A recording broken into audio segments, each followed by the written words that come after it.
Autoline Daily is brought to you by Bosch. The number of clean diesel models in North America will double by 2014. Bosch Clean Diesel.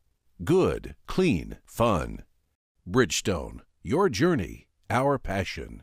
Dow Automotive Systems. Improving durability and increasing design flexibility with Betamate structural adhesives at dowbetamate.com.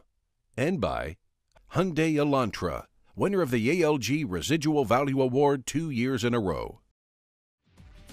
This is Autoline Daily for January 6th, and here's the latest news to wrap up the week. Governments around the world are pouring billions into incentives for automakers to make electric cars, but the car companies themselves do not think it's going to be a very big market. KPMG, the consulting company, just did a fascinating survey of 200 automotive executives from all around the world, and it found that 60% of them think that the electric car market will be less than 15% of car sales by 2025. In fact, half of them think the EV market will be less than 10%. And those are troubling numbers because it suggests automakers will have a hard time recouping their investments despite all those government incentives. I find it interesting that publicly, automakers speak very bullishly about electrics, but privately, they're not that optimistic. China is rigging the rules in favor of its domestic automakers, the Wall Street Journal reports.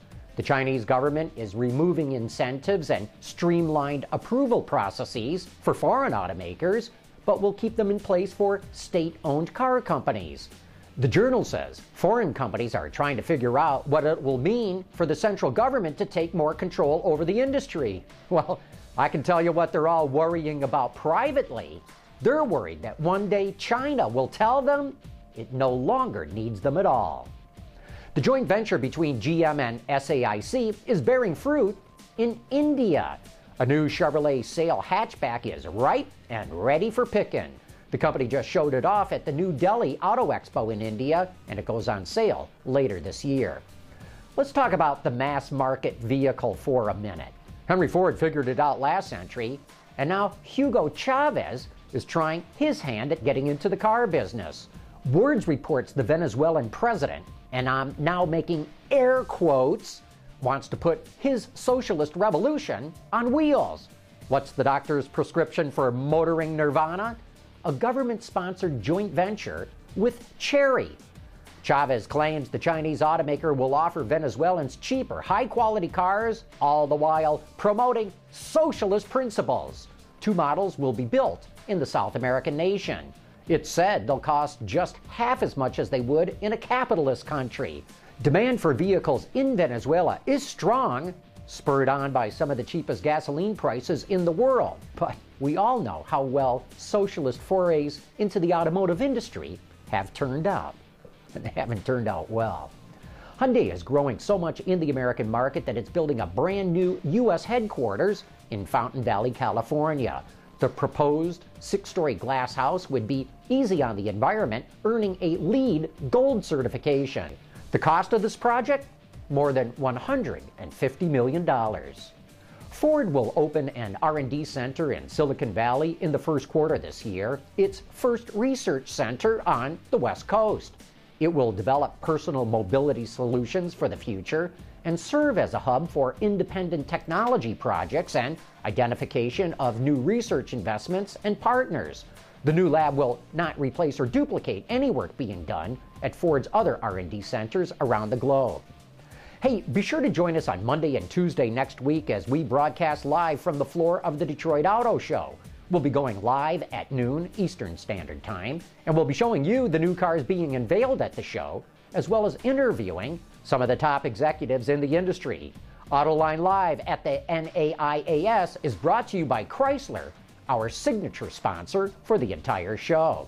And speaking of that auto show, Honda could win the North American Truck of the Year award there next week, but then again, it might not. We'll look at why right after this. Look at this.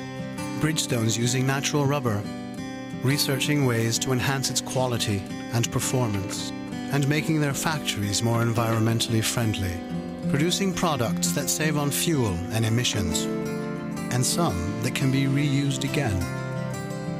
and promoting eco-friendly and safety driving campaigns.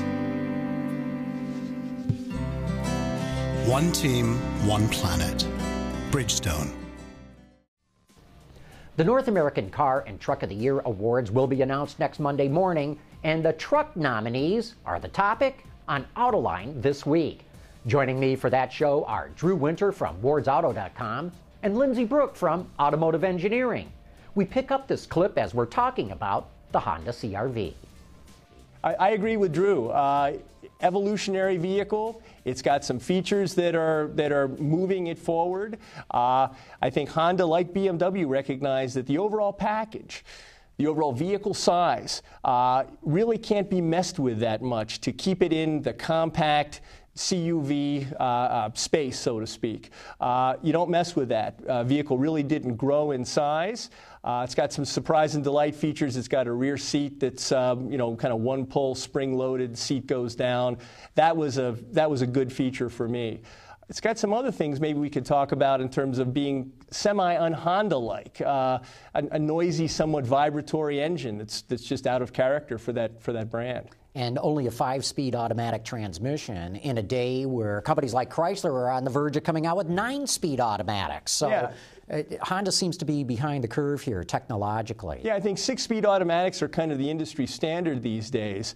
The BMW's got an 8-speed. It's got a great feature where it'll go from 8th ratio down to 2nd and kind of just skips the 5 in between depending on the duty cycle. Close ratios, very creamy transmission in that BMW 8-speed. Very surprising, John, that Honda didn't offer, that carried over a 5-speed and didn't bring their 6-speed into the new CR-V. Well, you got to remember, Honda's under a lot of cost pressure with the value of the yen and everything else they're going through. So they're trying to deliver value, and I think the average CR-V buyer isn't going to know the difference between a 5-speed and a 6-speed. And if they can deliver a price that's closer to someone's budget, that's going to count a lot more than they're not going to notice the difference between a 5 or a 6-speed, but they are going to pay a lot of attention to fuel economy.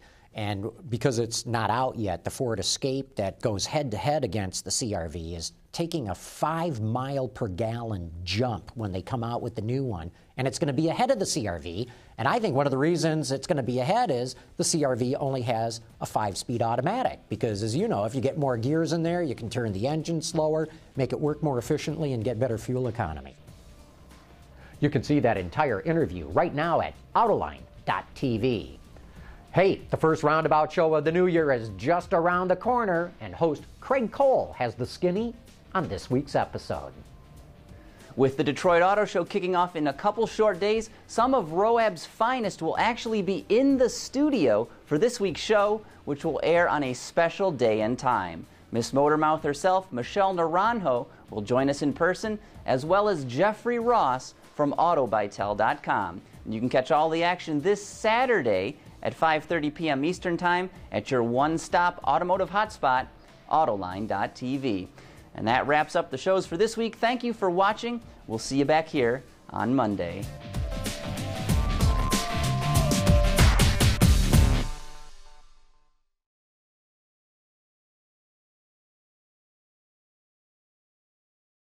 Wards is the industry leader for news, data, and analysis. That's why companies across the globe subscribe to our premium service, maybe even your own. Log in for subscriber access now. Check your company's intranet for details, and rely on wardsauto.com to keep you informed.